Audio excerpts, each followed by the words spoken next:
Olá, sejam bem-vindos ao capítulo sobre deficiência física.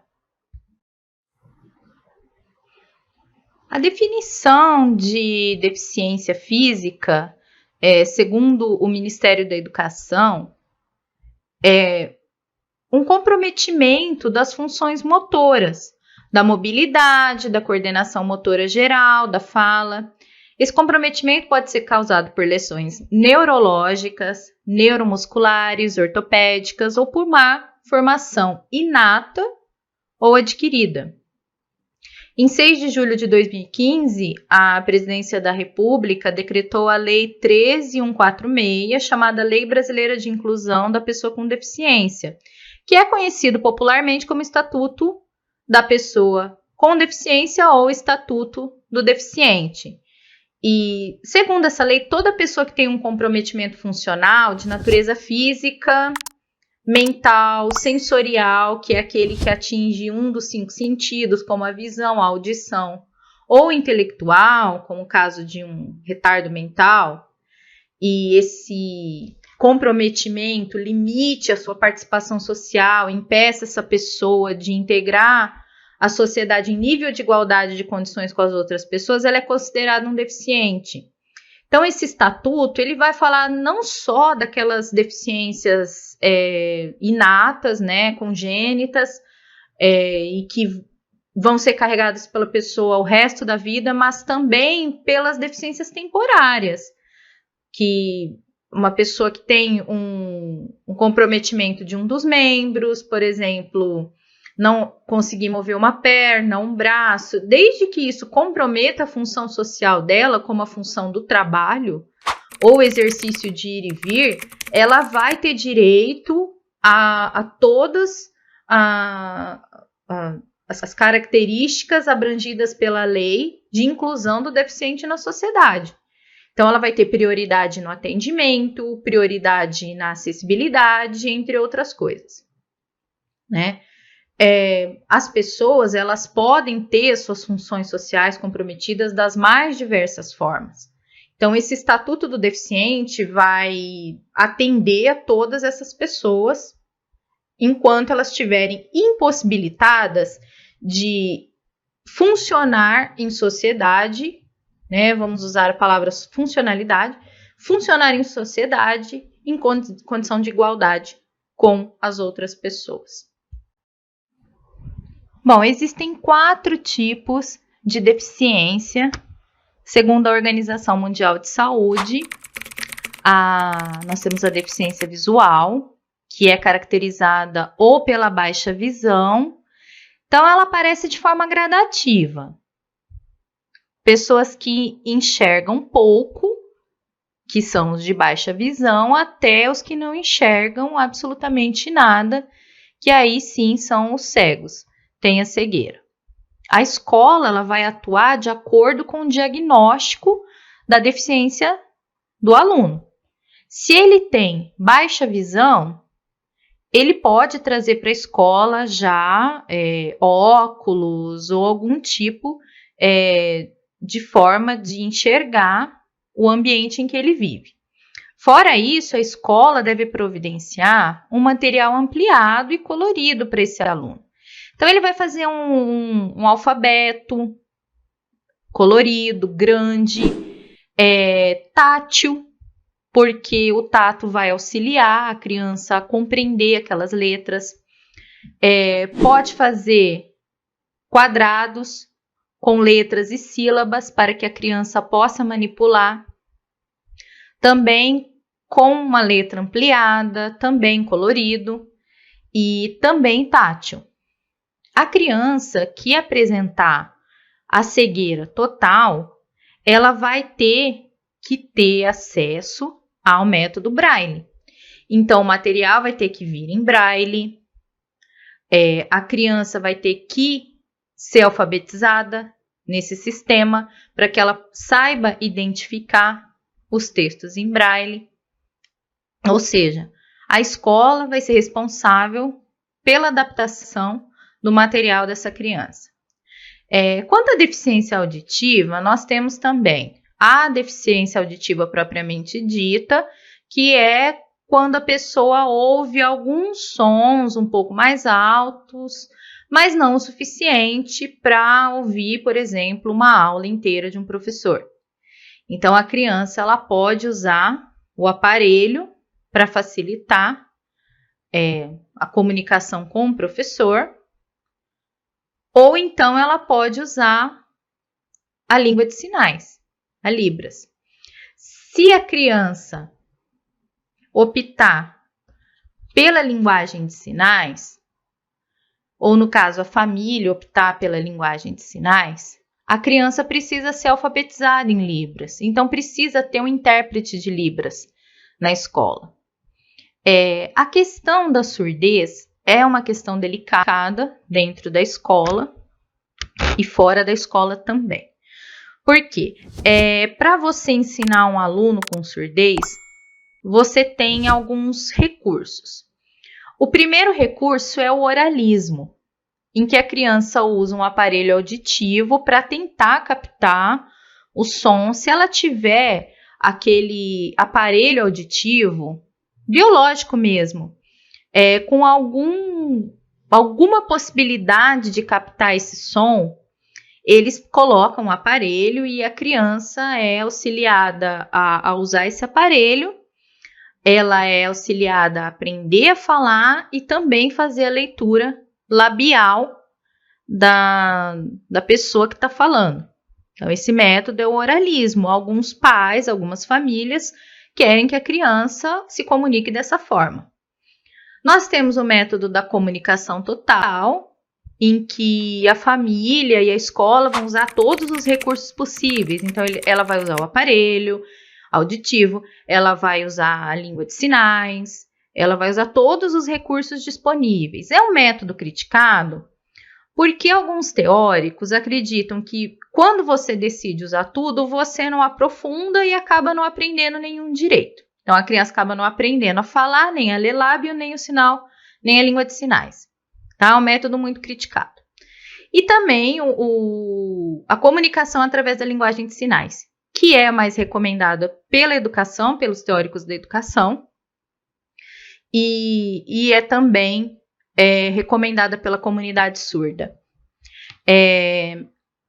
A escola tem que providenciar o intérprete de Libras para traduzir a aula do professor para o aluno surdo. Nós devemos lembrar que a Libras ela não é uma ferramenta de tradução, ela é uma linguagem. Então, o aluno, ele dentro da escola, ele precisa aprender a língua portuguesa e a língua de sinais. E aí que a gente chama esse método de aprendizado de bilinguismo, porque o aluno vai aprender a Libras e vai ser alfabetizado em Libras. E mais para frente, no decorrer da vida acadêmica, se ele quiser ser alfabetizado em língua portuguesa e aprender a língua portuguesa, ele fique à vontade. Mas a escola vai oferecer para ele a alfabetização em Libras. Então, é muito importante que a escola converse com o aluno, com os pais do aluno principalmente, para que eles decidam qual método que vai ser usado para comunicação com esse aluno, porque é através desse método que o aluno vai aprender. E não deixar de ouvir também a equipe multidisciplinar que atende o aluno, o médico, o fonoaudiólogo e etc. Nós temos também a deficiência intelectual, que é caracterizada pelo retardo mental. É uma deficiência carregada de estigma. Historicamente, os nomes, a nomenclatura dessa deficiência sempre foi muito pejorativa, que não cabe aqui repetir, mas hoje concorda-se pela Organização Mundial de Saúde, pelo CID, né, que é um guia de nomenclatura das deficiências e de outras doenças também, né, de doenças, mas ele ensina qual o nome adequado que a gente deve dar a distúrbios, a deficiências, a transtornos e as próprias doenças. Então, a deficiência intelectual ela é caracterizada pelo retardo mental que ele aparece em níveis leve, moderado, severo e profundo. A criança com o comprometimento de retardo mental leve, ela vai conseguir frequentar a escola e aprender, talvez com um pouco mais de lentidão, né? Mas o grau de adaptação que a escola tem que fazer de material e método para a criança é no mesmo grau do comprometimento, ou seja, leve. Agora, o que causa muito questionamento é a criança com retardo mental severo, profundo, frequentar a escola regular. Porque essa criança ela tem um nível de consciência questionável. E aí, o que pode acontecer? Ela é obrigada a frequentar a escola? Não. Porque, em primeiro lugar, a lei vai priorizar a saúde mental e emocional da criança. Então, se a criança está frequentando a escola, ela não está tendo acesso ao conhecimento, ela não está tendo acesso à socialização e à interação com as outras pessoas, ou seja, ela não está adquirindo nada da escola, nem a bagagem cognitiva, nem a bagagem cultural, nem a bagagem intelectual. Então, essa criança ela pode ser atendida em casa, de forma personalizada, de forma ainda mais adaptada do que poderia ser na escola, no conforto do seu lar. Isso, gente, pode acontecer com qualquer criança que tenha necessidade de ficar num hospital, de ficar acamada. A escola ao qual essa criança está matriculada, ou a escola que fique mais perto da casa da criança ou do local onde ela está internada, no caso o hospital, ela é obrigada a providenciar atendimento pedagógico para essa criança no local em que ela estiver. E ela vai fazer um planejamento especial, um plano de estudos e plano de aula especial para essa criança não deixa de ter um acompanhamento acadêmico. E por fim, nós temos a deficiência física, que é o comprometimento total ou parcial, temporário ou definitivo, do aparelho motor muscular ou o sistema nervoso. Então, nós podemos observar, na apostila vocês vão poder ver isso, que existem vários tipos de comprometimento. A criança pode ter paralisado 1 membro, 2 membros, 3 membros, 4 membros, ou inferiores ou superiores, metade esquerda do corpo, metade direita do corpo, pode ter comprometimento de fala, pode ter comprometimento de locomoção, pode ter comprometimento na coluna, pode ter lesões cerebrais graves que resultam nesses comprometimentos motores, enfim, existe uma gama muito grande de comprometimentos físicos que o ser humano pode adquirir ao longo da vida ou que pode nascer com eles.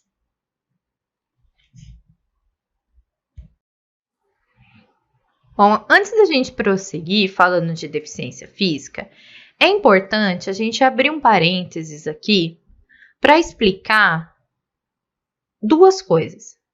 Uma é a síndrome. O que são as síndromes e quais os tipos mais comuns na escola. E no próximo slide, nós vamos ver os transtornos globais de desenvolvimento. Por que isso? Porque a educação especial, a lei de inclusão e as salas de atendimento especializado, as salas de AEE, atendem não somente o deficiente, mas também quem tem algum tipo de síndrome e quem tem transtorno global de desenvolvimento. Muitas pessoas confundem os termos, né, os conceitos de síndrome, de distúrbio, de transtorno. Então, é importante ler a nossa apostila, porque está bem explicado o que é uma síndrome, o que é um transtorno, o que é um distúrbio, o que é uma dificuldade de aprendizagem. Então, vamos às síndromes. Nós temos uma síndrome muito comum, que é a síndrome de Down, Olá, que é uma peço desculpas por interromper sua aula por um breve momento, mas tenho algo importante e vantajoso para compartilhar com você. Se você está gostando desta aula, tenho uma ótima notícia. Agora você pode levar sua experiência de aprendizado para o próximo nível fazendo sua matrícula em nosso site. Ao se matricular, você terá acesso exclusivo a uma série de benefícios. Primeiro, você pode baixar a apostila completa do curso em PDF, perfeita para acompanhar as aulas e revisar o conteúdo sempre que precisar. Além disso, ao concluir o curso, você terá a oportunidade de adquirir um certificado de conclusão, um grande passo para o seu desenvolvimento profissional e acadêmico. E sabe o que mais? Ao assistir às aulas diretamente em nosso site, você terá uma experiência de aprendizado sem interrupções ou propagandas. Isso significa mais foco e eficiência no seu estudo. Então, não perca essa chance. Clique no link na descrição deste vídeo ou visite nosso site para se matricular agora mesmo. É rápido, fácil e vai transformar a maneira como você aprende. Agora, vamos voltar à aula. Obrigado por sua atenção e nos vemos no site. Síndrome de Down, que é uma alteração genética caracterizada por um cromossomo a mais no par 21. Então, entre os nossos pares de cromossomos, exatamente no par 21, a gente tem um cromossomo a mais, e aí a pessoa nasce com a síndrome de Down. É também conhecida a síndrome do 21. Ela pode causar alterações motoras, intelectuais, físicas. Esse grau de comprometimento vai variar de acordo com o tamanho do cromossomo que a criança nasce. Então, o nível de aprendizado dela também vai depender disso.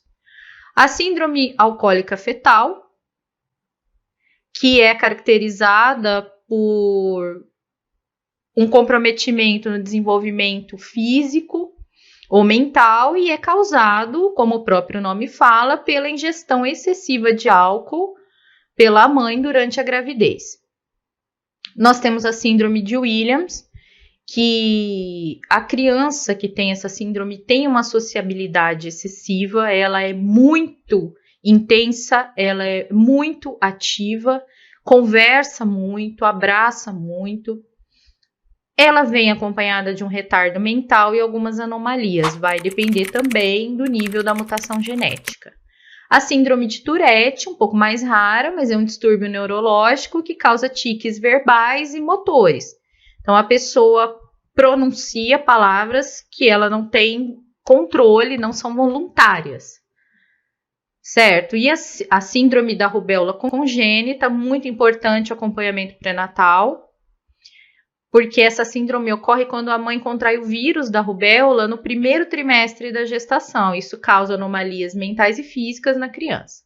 E a síndrome de Usher, que é um conjunto de mutações genéticas que causam deficiência auditiva e problemas na visão.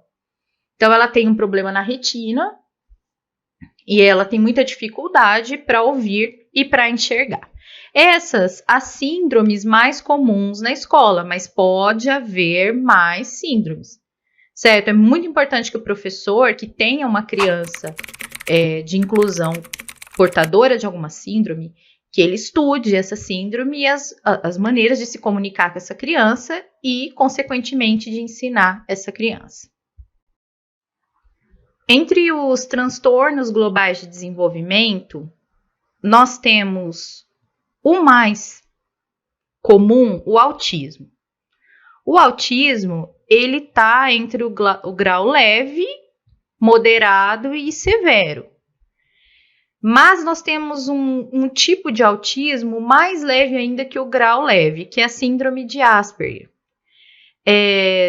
A criança é funcional, ela apresenta alguns problemas de socialização, inclusive crises, como quem tem o autismo num grau um pouco mais elevado, irritabilidade, agressividade, vai depender muito da personalidade da criança também. Mas ela não tem nenhum tipo de comprometimento cognitivo e nem de comunicação. Geralmente, são crianças que verbalizam seus sentimentos, ao contrário da criança autista, e trabalham bem as funções orais. O autismo, nós vamos falar mais em uma outra oportunidade.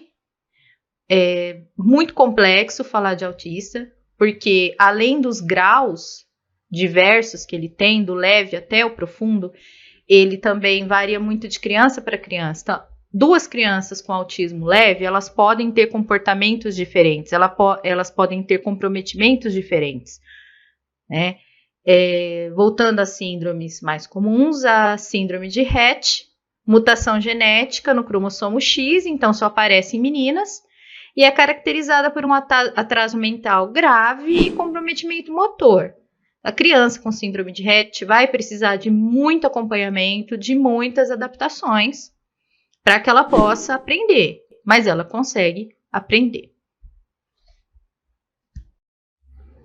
Nós temos muitos tipos de deficiência física, nós elencamos aqui os conceitos mais comuns, mais usados, e é importante que a gente entenda a diferença deles.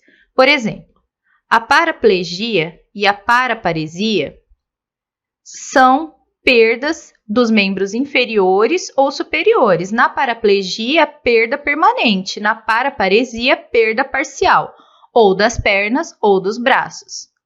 Na monoplegia, uma perda permanente das funções de um único membro, ou um braço ou uma perna, enquanto que na monoparesia, uma perda parcial de um desses membros e de suas funções. Já na tetraplegia, nós temos a perda permanente das funções dos membros inferiores e superiores. E na tetraparesia, perda parcial das funções dos membros superiores e inferiores, ou uma fraqueza excessiva nos mesmos que impede a pessoa de executar tarefas. Na triplegia e na triparesia, nós temos perda permanente ou parcial da função de 3 dos nossos 4 membros. Então, na triplegia, é uma perda permanente. Pode ser 2 braços, uma perna, 2 pernas e um braço. Já na triparesia, nós temos uma perda parcial ou uma fraqueza excessiva de 3 dos 4 membros.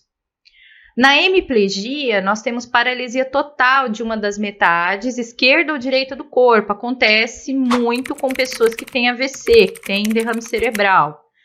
Então, ela tem, por exemplo, uma paralisia total do lado esquerdo ou vice-versa. Na hemiparesia, um comprometimento dos movimentos de uma das metades do corpo. Então, não é uma paralisia total, é um comprometimento, uma dificuldade. Na ostomia, uma deficiência temporária ou permanente de uma pessoa que passou por uma cirurgia para abrir caminho de um órgão interno para o exterior. Por exemplo, na colostomia, que a gente perfura, né, o intestino e coloca a bolsa de colostomia. Amputação ou ausência do membro, o próprio nome já diz, a pessoa perdeu um dos membros. A paralisia cerebral, nós temos um capítulo dedicado a ela. O nanismo, nós temos também uma condição de uma pessoa que na fase adulta ela apresenta uma baixa estatura. Não há um consenso ainda sobre essa estatura, mas menor que 1,20 m é o que é mais usado pelos médicos. E esta baixa estatura vai comprometer as funções dela. Lembre-se que a definição de deficiência envolve isso, comprometimento do exercício das funções sociais. Nós temos também membros com deformidade congênita ou adquirida. Não entra aí as deformidades estéticas ou as que não produzam dificuldades para o desempenho das funções. Então, citando um exemplo, você tem, por exemplo, as pernas tortas. Isso não te impede de ir e vir. Isto não te impede de exercer qualquer movimento que outra pessoa que não tem a perna torta exerce. Você não tem uma deficiência física.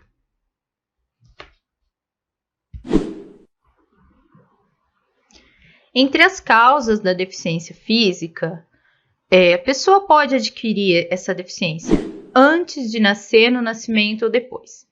Então, nós temos a causa hereditária, que é uma deficiência originada de problemas genéticos, né? Ela pode se manifestar logo no nascimento ou ao longo da vida do indivíduo. A deficiência congênita, que é uma deficiência que já aparece ao nascer, provavelmente originou-se ainda durante a gestação, e ela é mais frequentemente adquirida ainda no útero, mas pode ser adquirida também ali no momento do nascimento. A deficiência congênita, ela não se dá no momento da divisão celular, que é o caso da hereditária, né? No ato da fecundação, da divisão celular, da formação do embrião, nós já temos a deficiência. Na congênita, não, ela é antes do nascimento também, mas é durante a gestação. E adquirida, que é a partir do nascimento, ao longo da vida do indivíduo, você adquire uma deficiência física, ou por lesões, traumatismos, doenças e outros fatores que a gente tem citado aqui nos nossos slides. Existem muitos fatores de risco para que a pessoa adquira uma deficiência. A criança pode adquirir uma deficiência num parto prematuro ou num trauma de um parto no tempo comum. Pode haver falta de oxigenação no cérebro causada por um trauma nesse parto. Desnutrição materna, rubéola durante a gestação, toxoplasmose, um acidente vascular cerebral ou aneurisma cerebral, um trauma na medula vertebral, processos infecciosos ou degenerativos, artropatias, que são comprometimentos causados por doenças que danificam as articulações de forma permanente ou parcial, acidentes, desses acidentes a maioria é de trânsito, e em seguida vem os ferimentos com armas de fogo. As pessoas podem ser vítimas de violência e sofrer ter uma bala atingindo a coluna ou qualquer coisa parecida.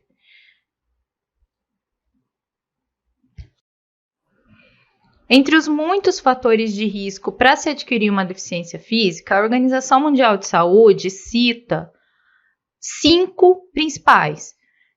Uso de drogas, sejam elas lícitas, como é o caso do álcool e do cigarro, que podem causar inúmeros problemas de saúde, invalidando a pessoa, como, por exemplo, problemas de circulação sanguínea que podem causar amputações de parte dos membros ou de até um ou mais membros. Drogas ilícitas que causam comprometimento a longo prazo, podem causar derrame cerebral, e aí resulta em paralisia de um dos lados do corpo, uma infinidade de problemas de saúde que o uso de drogas pode trazer.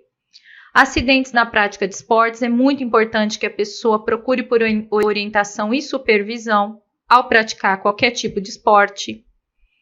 Sedentarismo e má alimentação, que pode causar problemas de saúde que invalidam a pessoa.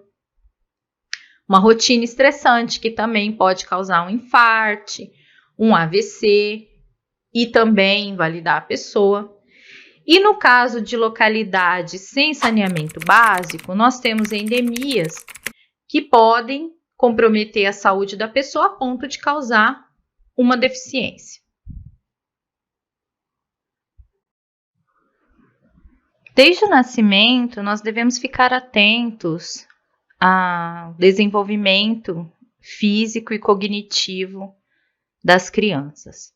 É muito importante que a gente observe se há algum sintoma de deficiência física ou mental nos bebês. Nos 3 primeiros meses, os bebês têm que apresentar todos os reflexos inatos, como reação à luz, reflexo de sucção é o principal, audição, a criança vai desenvolvendo a audição conforme nasce, posteriormente, como que é a deglutição dele, como é a mastigação, como que está a alimentação dessa criança em relação aos sólidos, se o bebê consegue se firmar, se sentar, se ele vai conseguir engatinhar e mais tarde andar. É claro que as crianças apresentam ritmos diferentes, então algumas demoram mais a andar, outras demoram mais a falar, mas é importante observar se essa criança tem tremores, se ela tem espasmos musculares e se ela apresenta algum tipo de comportamento que difere do padrão da criança, porque a criança até os 2 anos, ela apresenta um padrão de desenvolvimento. Isso em qualquer lugar do mundo. Então, se ela foge desse padrão de desenvolvimento, procurar um pediatra, fazer os exames necessários para caso haja algum problema de desenvolvimento ou até mesmo uma deficiência, isso seja diagnosticado o mais cedo possível para se iniciar o tratamento. Quanto mais precoce é o tratamento, maiores as chances dessa criança se desenvolver melhor. E aí, tudo bem? Estou passando apenas para deixar um recado bem rápido para você que acabou de ver essa aula e que gostaria de assistir a todas as aulas desse curso. É bem fácil, basta você clicar no link que está na descrição deste vídeo ou acessar www.novacursos.com.br. Fazendo sua matrícula em nosso site, você terá acesso a todas as aulas desse curso e mais centenas de outros cursos, além de poder fazer avaliação. E caso você queira, poderá estar adquirindo o certificado com um valor bem acessível. Esse foi o recado que eu queria dar, aguardo sua matrícula. Até breve!